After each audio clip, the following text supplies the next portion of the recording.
image of Americana. So we have, picking up where we left off, Yeah. and American Bandstand is starting to thrive.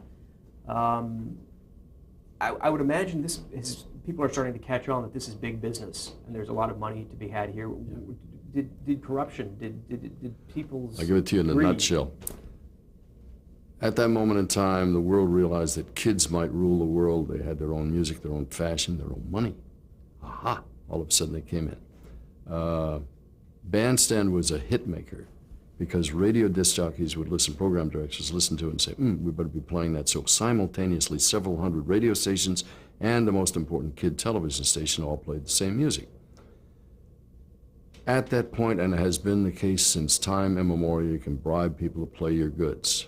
In the old days, piano players in the Woolworth stores would get a $5 bill to play the sheet music so the customers would buy it. Television, radio came along, payola came up. Disc jockeys would play records for pay. It was well known. I never took any money to play records. I made money other ways.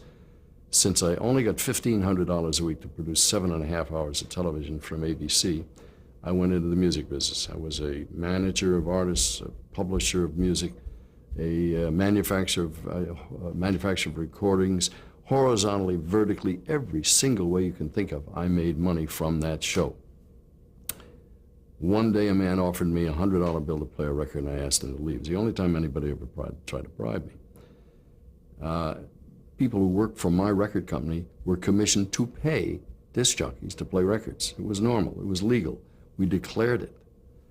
It was not illegal at that point. It became illegal in early 1960s when the Congress said, no more of this, it's against the law, if you've broken the law, you can't do it. Still goes on to this day, except it isn't as blatant, it's much more subtle. I was dragged to Washington in 1959 or 60. They broke into my house, they tapped my phones. I found out that Big Brother's not always the good guy. I was raised in the Eisenhower era. It was a very illuminating experience.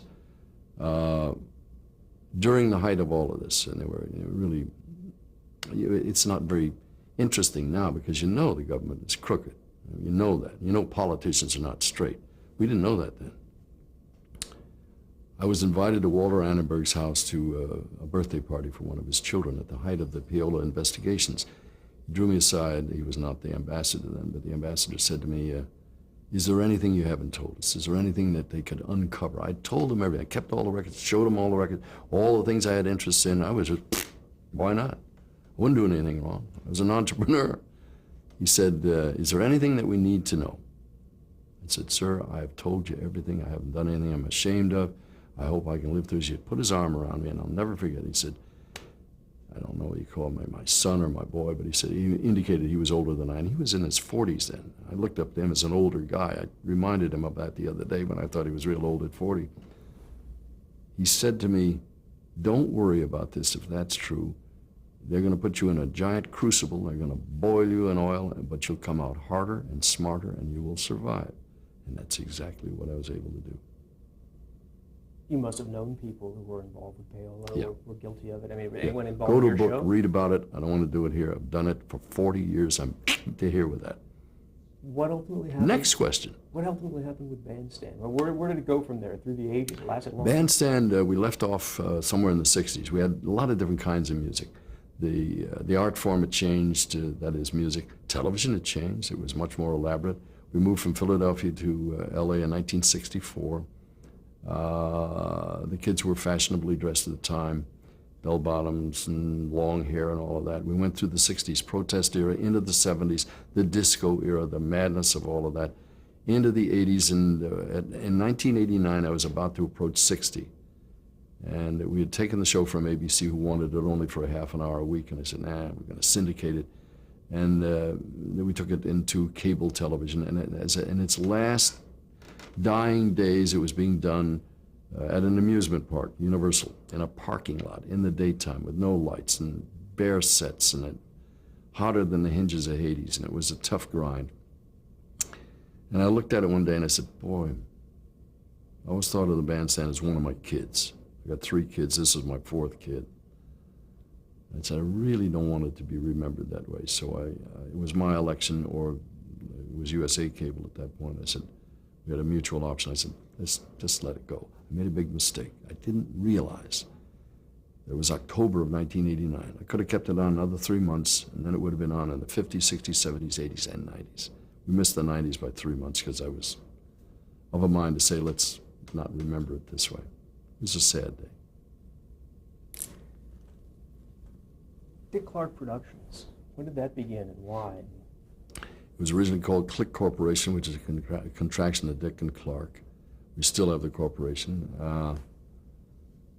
I realized in 1956 when I took over the bandstand, we were given the production reins. I didn't have a company, so I formed a company.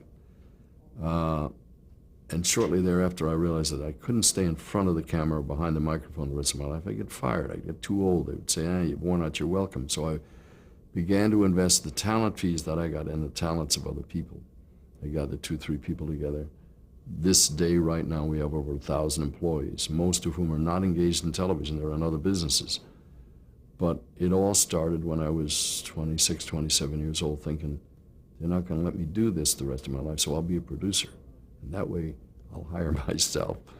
I'll do what I love, and they can't squeeze me out. And that's about where I am now. About 95% of what I do is behind the scenes and running several companies and loving every minute of it. If somebody give me a job, I'm like an old fire horse, I'm there, you know. Ring the bell and I charge out, but ageism sets in. I mean, even I now will say this, you know, we're looking at somebody in their 50s or 60s. I said, they're too old, we got to get somebody young. Digression. I once went in with a presentation with the company to do the ABC Network's 20th anniversary.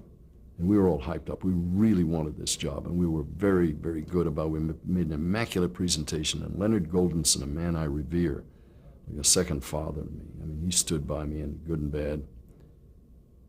And at this moment, I'm his oldest living employee. I've been with ABC 52 years.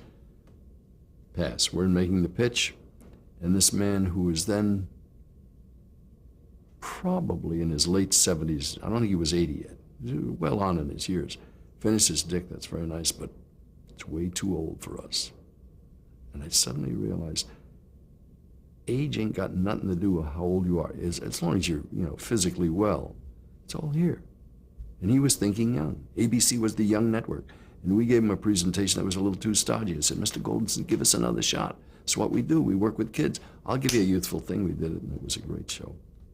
The moral of the story there is philosophically think young, not old.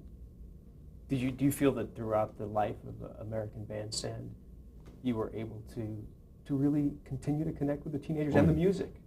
Do it to this day. They're flabbergasted that I'll know somebody that only they think they know. I'm old, really old.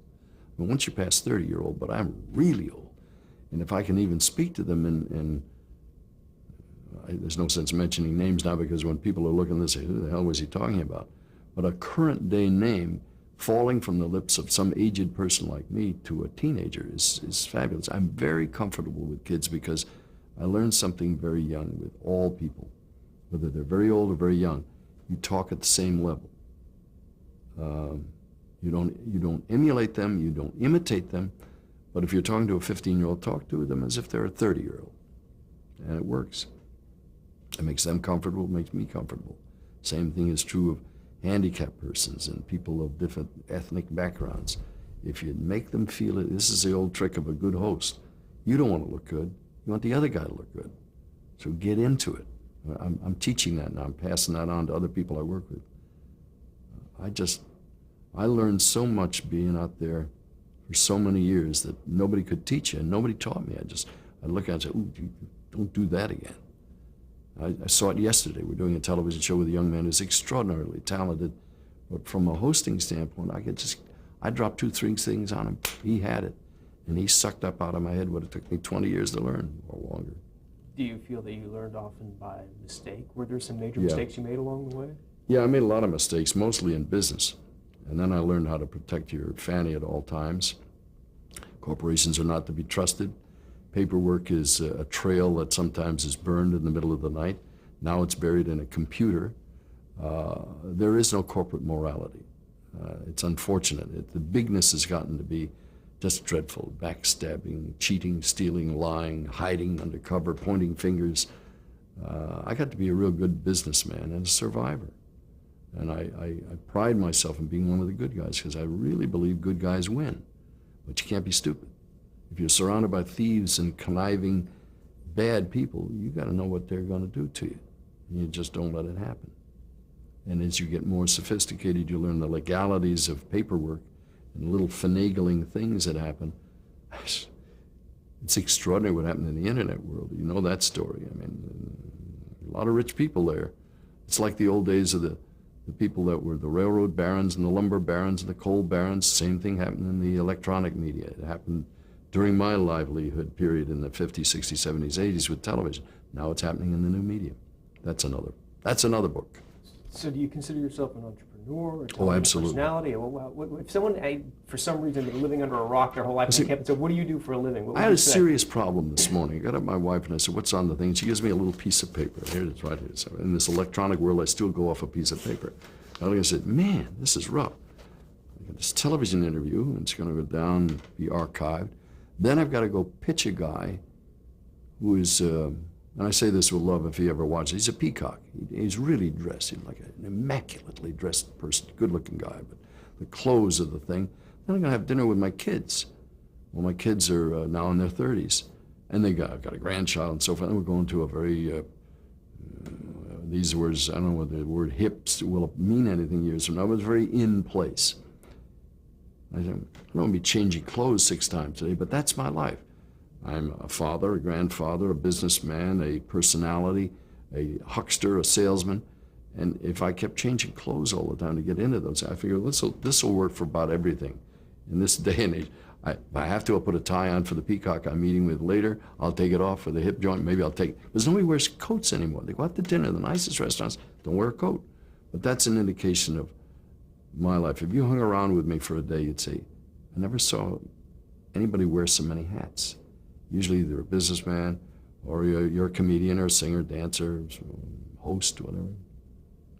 I'm probably 3 or 4 different things. Do you feel that when you look back to your beginnings in television and radio and what you aspired to be, that your career ultimately went the direction you thought it would go? I say this unashamedly. I was really, really smart when I was young. I knew what lay ahead. I knew enough about it. And I put my car on the path to get there, and I'm doing exactly what I thought I was going to do. 52 years later, I had the plan laid out, and it's come to pass. Not without a lot of good luck and good fortune, but I pretty much knew I'd end up doing this, being a producer, being a businessman, not being a television personality. As much as I love it, and it's one of the better things I do. You got to know when your time is, when the party's over. There's been a lot written, and you've talked a lot about all the different shows you've produced over the years that have become tremendously successful, like the Pyramid shows, New Year's Eve. I did the Pyramid show for another producer. I was just the hired hand. Let's talk about that show then. Let me tell you a fun story about personalities in television. Bob Stewart's the man who developed the Pyramid. He used to work for Goodson Todman, the premier game show people in the world. He had a hand in the developing of The Price is Right, I've Got a Secret, and a handful of giant successes that made Mark Goodson and Bill Todman multimillionaires. Finally decided to go on his own. One of the first shows he did was Pyramid. ABC by then had given me permission to do other things other than a bandstand. I auditioned for a game show host, and the guy said, we want you to act like so-and-so. And I said, I can't do that. I got to do me, hire so-and-so. They did. He got that job for 2 years. Then the second audition was for Pyramid. Got the job. And it was a very frenetic, exciting game, and I'm just sort of calmly walking through quietly, conducting and so forth. But I learned something really good along the way. Bob Stewart is some of the brightest people in the world are in this very, very lowly held thing of game shows. Really smart people, amongst the smartest. The medium itself is held in the lowest regard. It's game show. Pearly teeth, have a nice smile, you can be a host. Everybody in the world writes a game show or songs. Anyway, Stewart, brilliant man. One day I made a suggestion. We had the worst, awfulest fight. He chewed me out. He drove me to the point of tears. And I just would come to the dressing room and said, Bob, I do produce things, but I don't want to produce this show. I am your employee. You just tell me what you want me to do, and I'll do it to the best of my ability. I'll never encroach upon you. I'm your employee. Understand that. I know that. You apparently think I want your job. I don't want your job. We became the closest of friends, and toward the end of that run, the thing stayed on for years, 15, 16 years. At the end, he'd come to me and say, what do you think we ought to do? And we were comfortable with each other. But it's a key you got to learn when you're growing up. Are you the boss? Are you the employee? Are you looking to get the guy's job? He was concerned about it. His own paranoia took over. And I was just trying to do my job, saying, wouldn't it be better if we did it? Whoop, wrong move. Around what year was it that you started the Pyramid job? 70s sometime. Now, by this time, you were already a successful producer. What is it in you, what is it about you that made you want to just take a gig, a job? I told you that 20 minutes ago. You ring the bell, I'll be there. And you can't ever not do that. With the exception of a man named Johnny Carson, who probably they will have heard about 100 years from now. I don't know of anybody that ever dropped out and stopped completely. You call anybody who's had a history and say, hey, would you be interested in that? Yeah, sure, I'll be there. It's like athlete's foot. It's hard to get rid of, it's fun. Now, didn't you actually produce a show with Johnny Carson at one point? Yeah. What was that and how'd that come about? He and I were partners in a thing called Bloopers and Practical Jokes. He had put together a group of specials called Practical Jokes, starring my friend Ed McMahon, who was his sidekick on The Tonight Show. And we did bloopers. We sold the late Brandon Tartikoff the idea of combining them as a weekly series, and it was, he had a lot of garbage on the air in those days. I mean, things that he couldn't get lost with. And so he did some things that were a little avant-garde for the time. The A-Team, which was held in very low regard. Bloopers, but we took them right into the top 10. I have a rating sheet in my office that shows the only thing on the chart that's in gray, which denotes #1 for the week, on the whole NBC schedule that week was Bloopers and Practical Jokes. Johnny and I produced that. In truth, we produced it and sent Johnny half the proceeds, which is fine. I mean, it was not. I'm not saying that vindictively. He didn't have anything to do. He just happened to own the rights to that thing. It was a fine arrangement. It lasted for a lot of years. What was your relationship like with Johnny Carson? I mean, didn't you have some sort of connection with him back in the old days in television? Oh, yeah. Well, it started off on a bad foot. The Bandstand was a big hit, and they had this faltering, struggling, poor little game show with this unknown comedian. And they stuck it right in the middle of the bandstand. It was like a donut. They surrounded it with all the power, hoping to pull this turkey up. Host was great. I mean, his name was Johnny Carson. But I used to bitch and moan and complain, get it out of the middle of the show. I'm sure that Johnny has a memory like an elephant. I'm sure way back in the back of his head, we've never, ever talked about it. But I was never a guest on The Tonight Show. But we were partners, and I always said to myself, probably remembers when I was complaining about they dropped that game show in the middle of the bandstand. Are there other people around today that you think had parallel careers with you, or that you admire, respect? I admire Merv Griffin no end, because he is an entrepreneur, and he took his hosting abilities and built an empire around it. And he's extraordinarily wealthy, and he's happy doing what he's doing. That's all. Success is a quick note of philosophy, then we'll go back to the other things. Success is finding something you want to do. Let's assume, first of all, you got good health. That's all that counts. You got good health. Finding something you want to do, getting paid to do it so you can live off it, and finding somebody to share it with. Then you got it all.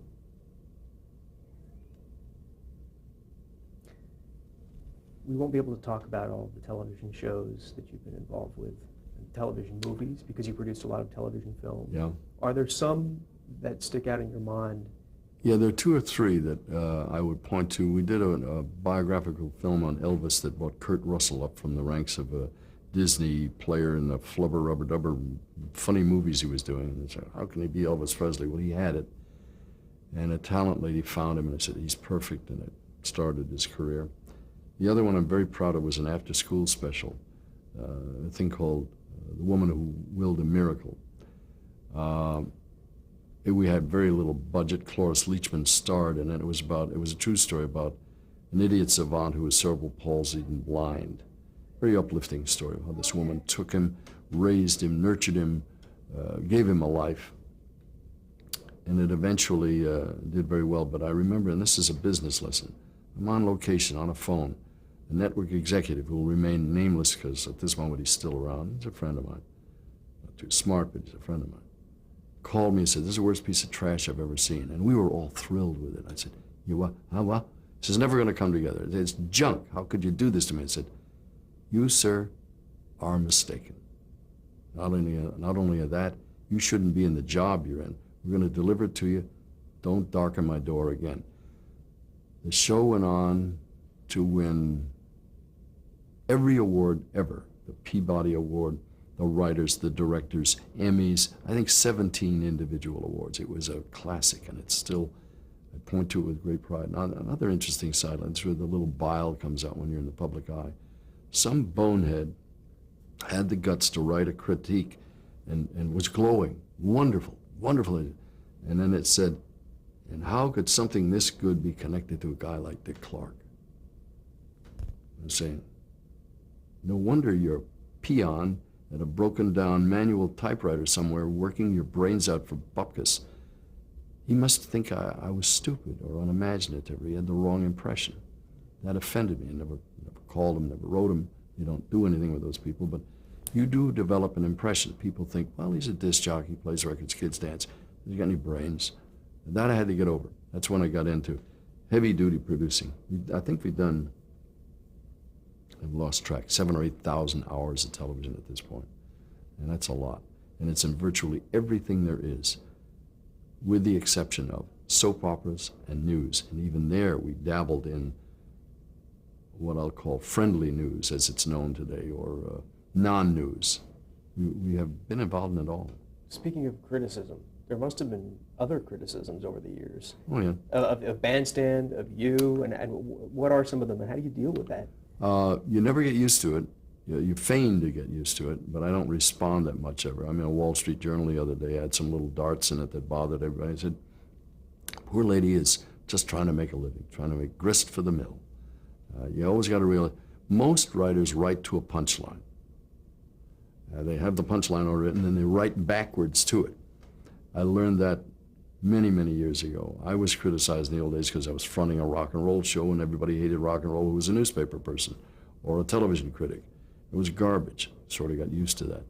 What I never really got used to was anybody would intimate I was stupid or uneducated or a man without taste. That sort of went away as I got further and further away from the music. But I've always dealt with light, frivolous things that didn't really count.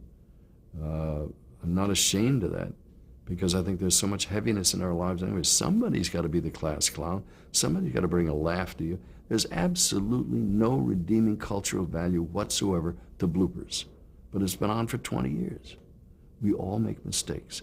As long as you don't demean anybody, you don't hurt their feelings, and they're laughing with you, you say to the ordinary person, you too can make mistakes. Even the biggest people do. It's not a reason, it's a rationale, but it's a piece of fluff. And I've been a fluffmeister for a long time. It makes me wonder. I mean, we'll come back to some of the television shows, but I'm just curious about the criticisms are obviously hard to take and must hurt at some personal level. What are the biggest challenges? What's the most difficult part about being Dick Clark? You know, what you've done with your life, still today? There aren't any really. Most people I deal with have an idea of what's come down over the, I don't have to jump over any hurdles anymore. I can see practically anybody I want to see, even if it's the ones that, what the hell does he want? Why is he calling me? It does, from that aspect, it's good. I mean, you could call the highest person at any corporation, probably, the first line is, yeah, I used to watch, I used to dance to you, the kid, what is on your mind? You can jump through that, but once you get in there, you got to have your goods together and some thought behind it. So let's go back and talk about some of the other shows. For example, the New Year's show. How did that come about? Very first New Year's show I did was a spin-off of American Bandstand. We did it in 1959, which to this day would have been 40 years ago. We did it in Philadelphia, and we did a midnight show for kids. The next time, I put a show together as an answer to Guy Lombardo and the Royal Canadians, who were on CBS. Guy was from the Waldorf Astoria Hotel, owned owned the marketplace. I went to NBC and said, I'd like to do a rock and roll New Year's. I'm going to call it New Year's Rockin' Eve. And they said, fine, who's going to be on it? And it was Three Dog Night and Helen Reddy and some other people at the time. And they said, fine, this is all well and good, but we need somebody in Times Square. I said, well, let's use Ben Grauer. He's been doing it for years. And they said, no, somebody a little younger. They said, yeah, you do it. So my wife and one cameraman, one sound man, and a ladder. And I stood up on a rooftop that night and did it. It became successful. NBC couldn't carry the show because that was either a Saturday or Sunday night. CBS couldn't carry it because they had guys who ended up on ABC, and we've been there ever since. And for almost 30 years, I've been standing in Times Square counting down the ball. It's really nice in a strange, it's a tough job, very tough, because the job itself is not difficult, but I start at 5, 6 o'clock in the morning doing radio and television, promoting it all around the clock. We have a franchise. We're protecting it. Dick Clark and New Year's are, at this point in time, synonymous. So you want to hold on to that franchise. But I work real hard, and I'm outdoors freezing, and it's tough. I've done it when I've been sick and well. But the key is, it's very nice to be welcomed into people's celebrations, whether it's a party, a bar mitzvah, a birth, New Year's, Christmas, whatever it is. And though we're probably wallpaper in the background for a lot of people, when that 5 minutes before midnight hits, there's an awful lot of people counting down with you. And, you know, it's starting about, well, this year's unusual because it's a millennium year, but usually in November, December, people say, hey, Happy New Year, Dick. So I know they're thinking about that. It started already this year because of the big hoopla over the 2000 thing. Do you have a big show planned for 2000? Yeah. They're saying that I'll be there in Times Square with 2 million of my intimate associates. We usually have 500,000 people. If 2 million people show up, that's going to be rather unusual. In many respects, I'm not looking forward to it because it's going to be so massive. ABC's planning a worldwide celebration. I have nothing to do with that. That's their party. It's a little more cultural than I have a taste for. I think that moment in time you're ready to party in Yahoo, and especially when we're going into 2000. So we'll handle it that way. We'll be the entertainment, lighthearted look. It's interesting to hear you talk about just getting a ladder and a cameraman and going out there and shooting at things that have such a big impact on people. And when viewers watch, it looks so glamorous. Are there lessons to be learned from the simplicity of so many things you've done? Well, there's lessons to be learned from having to do it live. We've spoiled ourselves rotten now, doing retake after retake, and you lose all the energy. You work out a sequence and all. The drama people have been doing that all their lives. They create miracles all the time. And when we do a drama, I'm adept at going out of sequence and doing it their way. But in live television, the exhilaration was you had to do it. And if you failed or fell on your face, you had to get up and keep going. Wonderful lessons to be learned there, not only professional lessons, but life lessons. If you fall down, get up and walk again. If you can't walk, crawl. If that idea fails, have another one. I mean, it really, there's a lot to learn there. I have failed a lot in my life. And people say, oh, well, how do you get over that? We always have something else planned. I mean, I'm making 2 or 3 pitches today. Maybe one of them will work, but I've made 2 or 3, and I'll do another 4 or 5 tomorrow. And so as you keep going, you always, it's the carrot out in front of your nose. It doesn't happen by accident. It takes a lot of hard work. Do you get stage fright still, especially live television? What I try to do when for whatever things I do, I'm not terribly frightened, but normally get in, know the place, try to be familiar, know where the men's room is, know where the ladies' room is, find your dressing room, know the area so when you walk in, you're a little bit comfortable. What's tough is when they throw you into a pool and you never had a swim there before. That's a little scary. You have to pause to change tape. I saw you.